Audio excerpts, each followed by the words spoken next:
Hey everyone, it's Mark from Indie Practices. One of the skills leaders are often seeking support on is how to hold their team accountable.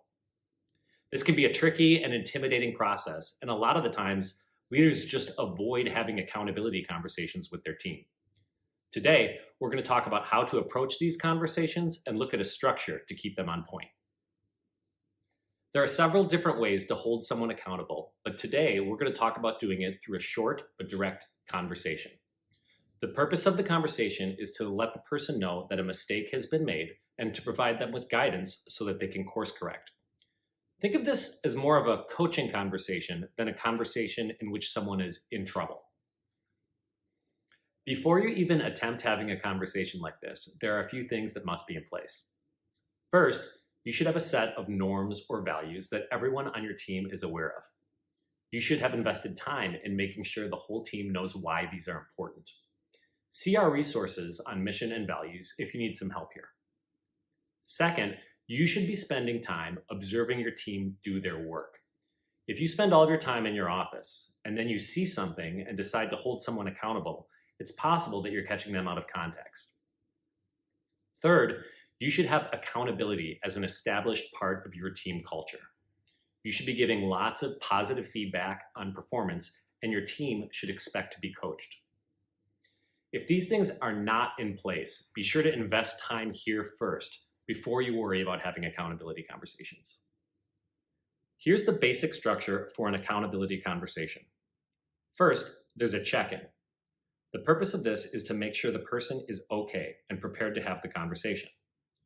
Second, the leader names the behavior that was observed. Third, cite the value or norm that the person missed. And lastly, reinforce the desired behavior. Let's first think of this from the perspective of a coach and a tennis player. It might sound something like this. Hey, Mike, could we chat for a moment? How are you doing today? Are you okay? Good. I want to talk to you about something I noticed in your backhand. I noticed in your shots today, your forward shoulder isn't pointing toward the ball. We've been working hard on this alignment, so tomorrow I want you to really focus on squaring up and pointing that shoulder. I'll be looking for it.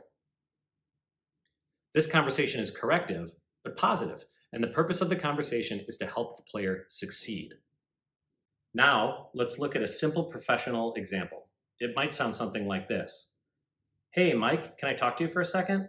How's it going today?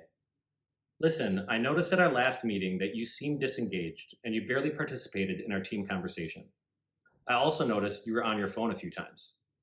We've set it as a norm that we will all be fully present at our team meetings, and I want you to know how important your participation is for the rest of the team.